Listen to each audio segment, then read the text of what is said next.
Kak Ros jangan kaget ya, Sabtu Minggu aku pun hadir di jam 2 siang karena Rumpi hadir setiap hari menemani Anda bersama saya Kak Ros di acara Rumpi No Secret. Daniel juga nemenin kita ya, karena setiap hari selalu ada berita, ada kisah, ada hal yang bisa kita ambil hikmahnya ya gitu. Kita kebacakan dulu yuk untuk membahas berita-berita yang hot yang ramai diperbincangkan baik yang datang dari dunia nyata maupun dari dunia maya. Apa yang lagi ramai ini dari kemarin ya.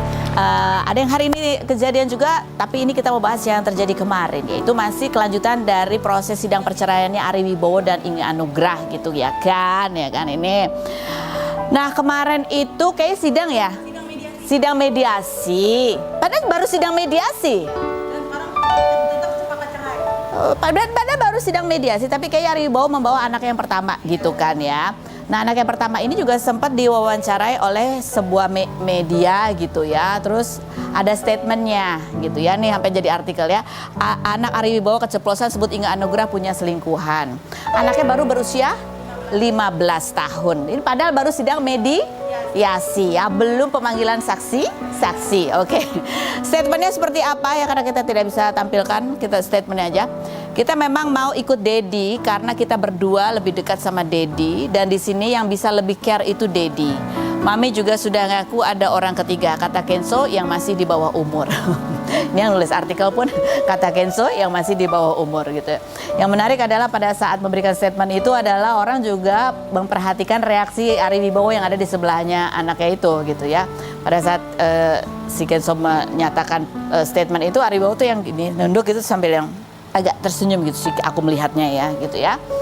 Lalu ada lagi video yang kita bisa cuplik, ini adalah statementnya Ari Wibowo, alasannya dia kenapa dia memberikan informasi mengenai kemungkinan adanya orang ketiga. Dia bilang karena dia terpaksa begitu. Coba kita lihat yang berikut ini. Gitu ya, coba kita baca komentar netizen, bunyinya adalah set. Tepuk pundaknya gitu. Ini kayak netizen melanjutkan ini ya, drama di kepalanya ya. Tepuk pundaknya, pinter kau nak, persis seperti yang papa ajarin gitu ya. Jadi netizen tuh beranggapan itu kayaknya kata-kata yang keluar dari mulutnya anaknya itu mungkin ya ada dugaan, dicurigai oleh netizen itu kayak hasil diktean dari bapaknya. Yang berikut, sudahlah kita lihat saja nanti habis cerai. Yang punya hubungan atau nikah lagi duluan siapa gitu ya. Oke. Siapa tuh? Oke, lanjut berikutnya. Suami yang baik tidak akan menjelekan istri karena istri adalah ibu dari anak-anaknya. Yang berikutnya, nutupin kepelitannya dengan menguak aib istrinya. Padahal Ingenya masih bagus-bagusin dia di depan kamera dan gak mau ungkap penyebabnya. Gitu ya.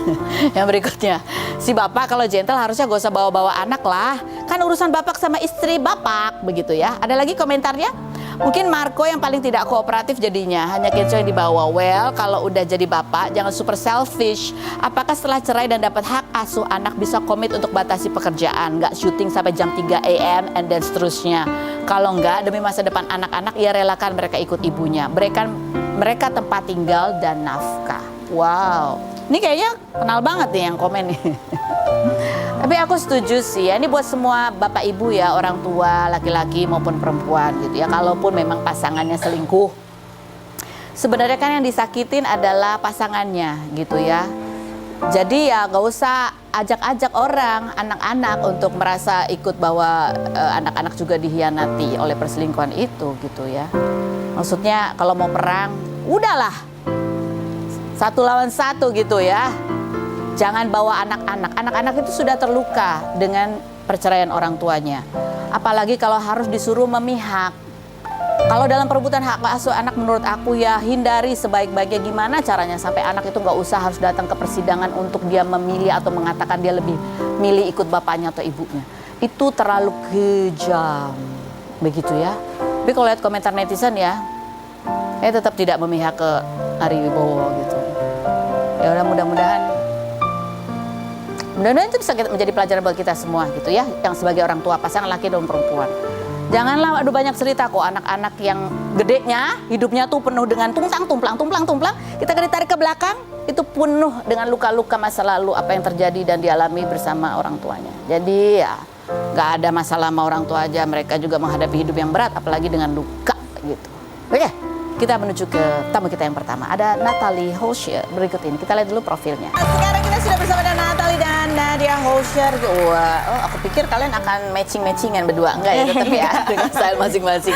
Oke, duduk di kursi ini untuk menjawab pertanyaanku dengan jujur. Jujur apa adanya. Apakah pertanyaanku ini jawabannya sebuah fitnah atau fakta, Nadia? Dulu pertanyaan buat kamu, Nadia, fitnah atau fakta? Belum. Ketika kamu memutuskan untuk mualaf, satu-satunya orang yang kamu kasih tahu belakangan itu justru adalah kakak kamu ini. Bahkan kamu ngumpet-ngumpet ngambil baju muslim dagangan loh ya. Untuk dipakai dicoba-coba. Fitnah atau fakta, Nadia? Fakta. Kenapa? Ya kenapa? Enggak, jadi aku nih kalau ngasih tahu ke kakak pasti kayak banyak pertanyaan gitu. Oh, diinterogasi ya. Iya, sedangkan ya udah aku mualaf dulu deh. Ntar baru ngasih taunya belakangan. Jadi kamu ingin proses ini personal kamu gitu ya? Iya. Gitu ya. Terus kenapa? Jadi ngambil baju dagangan itu ceritanya gimana itu? Iya, jadi kan yang aku lihat waktu kakak mualaf itu kakak pakai baju panjang, pakai kerudung putih. Nah, aku pikir harus kayak gitu. Jadi ini baju jualan kakak kan digantung dagangan semua. gua ada ambil. Ya aku pinjem dulu, ketahuan CCTV. Ketahuannya CCTV lagi. Kamu coba-cobain atau kamu pakai kemana gitu? Nyoba-nyoba aja? Nyoba-nyoba sih. Oh, nyoba. Udah sempet dicoba lagi ya satu-satu. Jadi gara-gara ketahuan CCTV itu barulah akhirnya cerita gitu ya? Iya. Aku takut karyawan kakak pada keceplosan juga sih. Karyawan kakak tuh sebenarnya tahu semua. Oh, astaga. Karena kan bantuin gosok, lipatin, terus takut pada keceplosan soalnya udah ada yang mulai kayak assalamualaikum. Aduh. Tar gitu. dulu. Ya udah akhirnya kamu ingin ini tenang menjalani proses apapun itu ya secara Iya. spiritual. Kamu sendiri ketika tahu bahwa kamu adalah orang terakhir gitu ya. Kesel sih sebenarnya. Awalnya kesel kan sebagai kakak, sebagai orang tua juga kan. Ya. Harusnya kan ngomong juga ke aku gitu. Ini kok diem-diem terus pas bangun tidur, Kak, apa? Putih udah mualaf, hah? Kan kaget. Masih taunya bangun tidur ya? Iya, kaget tapi senang. Harusnya maksudnya ada aku juga di samping, pengennya begitu. Jadi emang kalau sebagai kakak, kalau kamu tahu dari awal-awal, emang apa yang berbeda yang akan kamu lakukan? Aku kasih tahu kayak gimananya gitu. Takutnya kan salah jalannya gitu loh. Jadi kamu akan sharing pengalaman gitu lah ya. Iya. Tapi kan sekarang masih bisa sharing pengalaman kan? Udah. Masih udah bisa sharing pengalaman. Pengalaman yang mana nih? Aduh. Ya oke, kalau boleh sebuah pesan penting gitulah. Pesan penting. Pesan Tentang penting masalah apa ya namanya? Spiritual. Iya, untuk Nadia ya, untuk adekku. Kalau untuk mengenal agama pelan-pelan, nggak apa-apa. Jangan terlalu buru-buru. Belajar dari mulai sholatnya dulu pelan-pelan. Dia belajar dari guru sama dia dari YouTube sama. Sama juga ya. Jadi semuanya itu proses pelan-pelan, nikmatin aja. Iya. Gitu ya. Oke baik, lanjut Vedana waktu. Natalie, bahwa kamu belum putus. Aduh, putus sama mantan CLBK yang waktu itu CLBK itu karena mantan kamu masih tidak nyaman. Kamu itu menjadi sorotan publik. Itu fitnah atau fakta? Oh ya ampun sedihnya. Itu salah satu masalahnya. Iya, fakta. Ya itulah salah satunya. Mungkin kan kita kan kayak ada lawan jenisnya gitu yang benar-benar cuma acting aja gitu. Yang ada main goda-godaan tapi kena beneran gitu, berantem beneran gitu nantinya gitu loh. Jadi dari situ ya udahlah fokus aja dulu, udah ngurus anak kerja. Jadi Bu Ari memutuskan, aduh ribet ya gitu ya. Kan baru janda diribetin lagi. Oh iya. Aduh salah berarti Bapak, jangan ribetin ya kan. Karena lagi menikmati hidup ya Bu ya.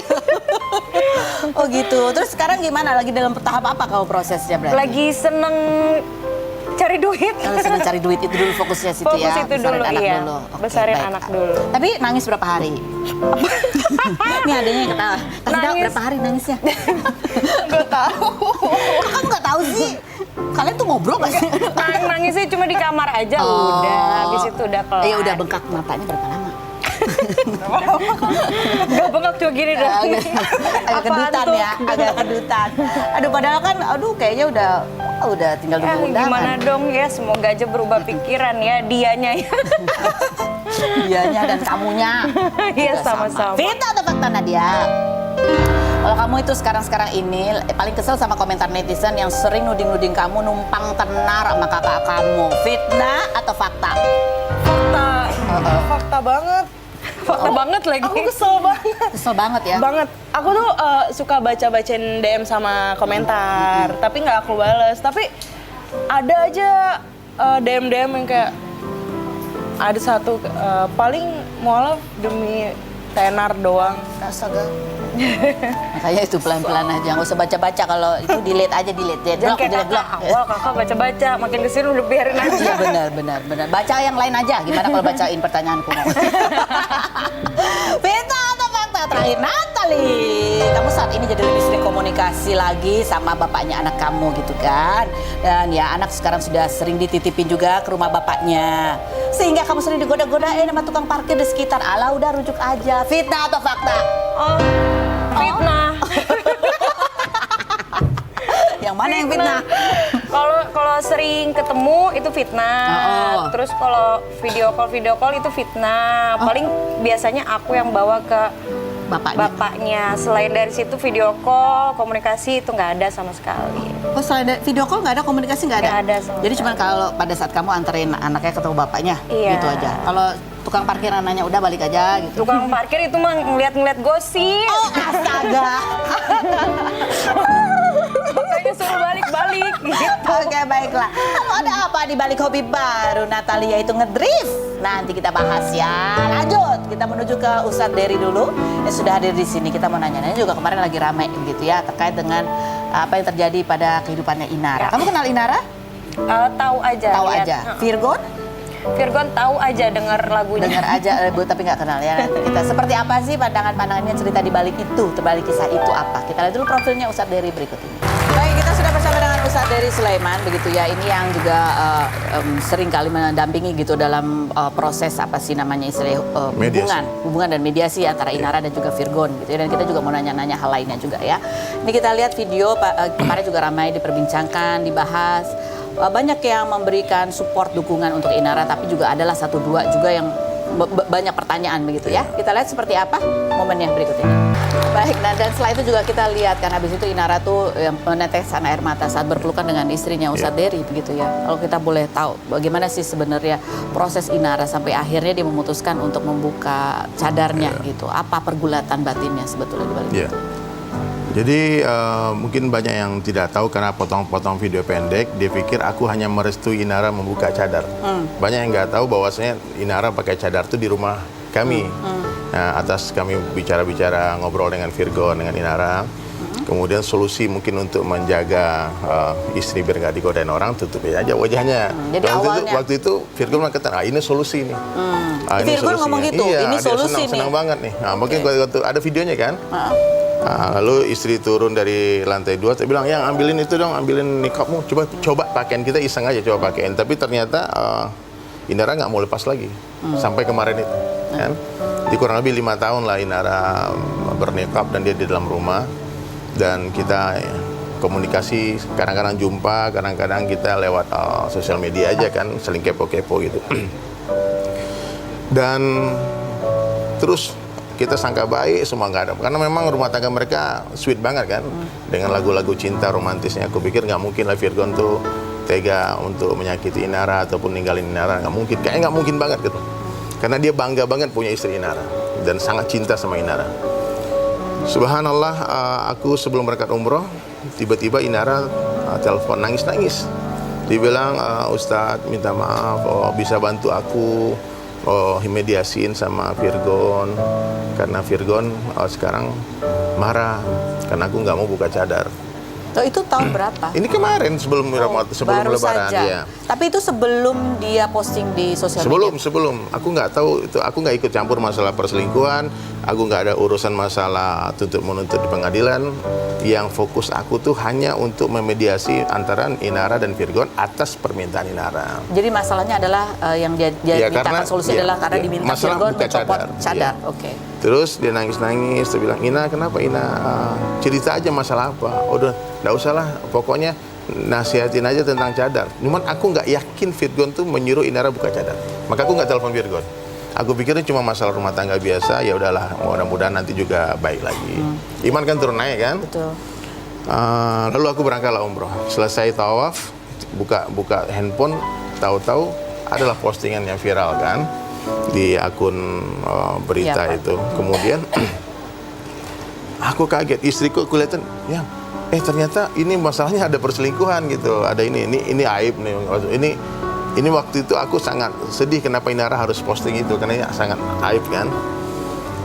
Lalu aku telepon Ina, dia nangis-nangis, terpaksa Ustadz nih, ini jalan, mungkin jalanku inilah yang untuk bisa kembalikan Virgon pulang, bisa Virgon sadar gitu. Jadi dia melakukan itu bukan karena kebencian dengan Virgon, karena dia itu terlalu takut Jadi kehilangan. berharap Dengan Virgon itu kembali. dipublish itu Virgon sadar, kemudian dia minta maaf gitu. Oke, baik. Lalu aku telepon Virgon, aku tabayun kan, betul nggak Virgon suruh Inara buka cadar?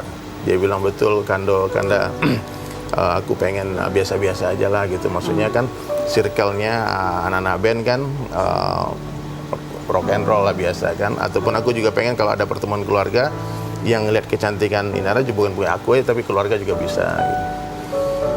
Waktu aku bilang, oh ternyata masalahnya ini. Cuman aku rasa kalau masalah perselingkuhan itu urusan rumah tangga mereka dan orang lain nggak perlu tahu sebetulnya, nggak perlu ikut campur juga. Terus aku bilang sama Ina, sebetulnya cadar memang tidak wajib dalam Islam, itu level yang sangat tinggi dan tidak semua orang mampu mengamalkan itu. Ya apalagi yang wajahnya cantik-cantik ya, dia menutupi kecantikan itu tuh perlu pengorbanan. Kalau yang wajahnya mungkin tidak cantik, mungkin menutup itu adalah sebuah anugerah buat dia kan, tertutupnya kekurangan dia. Betul, dia serius. Tapi yang berat itu ya orang cantik menutup wajahnya untuk suami itu sebuah sacrifice. Menutup wajahnya untuk suaminya. Betul-betul dia menjaga dia supaya orang untuk menjaga hati suaminya. Menjaga hati, menjaga kehormatan gitu ya. Luar biasa. Subhanallah, aku bilang sama Ina, buka aja kalau memang dengan membuka cadar terus Virgon bisa balik nggak apa-apa. Dia bisa sayang sama kamu lagi nggak apa-apa. Enggak Ustaz. Ina tuh kekeh nggak mau buka. Nah, akhirnya kemarin? Sampai masuknya gugatan cerai, baru dia ke rumahku. Dan di rumah itu dia berpelukan lama sama istri, dia menangis terus aku pun tanya kenapa Ina. Ustaz, aku mau bekerja. Karena kalau aku udah dicerai, otomatis Virgon nggak hanya fokus menafkahi anak-anak, nggak mungkin menafkahi aku kan, karena aku mantannya dia. Dan aku harus bangkit, aku nggak bisa lemah, aku harus bekerja. Kalau aku bekerja, tentu aku harus tidak terkekang dengan nikab ini. Nikab ini kan banyak batasnya, nggak boleh gini, nggak boleh gitu. Dan aku juga waktu itu juga nggak berpikiran untuk mencarikan pekerjaan yang dia tanpa harus membuka nikabnya. Ya. Dan Ina bilang, aku memang udah pengen buka ini, tapi tolong dibantu nanti dijelaskan ke teman-teman semua, ke netizen kalau aku membuka ini karena ini. Maka aku diundang di acara itu. Pak Ustadz, nih sekarang kalian kita mau tanya begitu ya. Ini kan dalam hubungan suami istri dan apa ya namanya tingkat-tingkatan keimanan atau ketaatan begitu ya. Ketika terjadi hal seperti itu, misalnya istri mau pakai cadar, ya itu kan sunnah memang. Tapi kalau suaminya tidak berkenan, sebaiknya sebetulnya gimana gitu? Sebaiknya, apakah harus menurut suami atau bagaimana? Iya. Salah yang berikut ini. Oh, Masya Allah. Abdi Rumpi.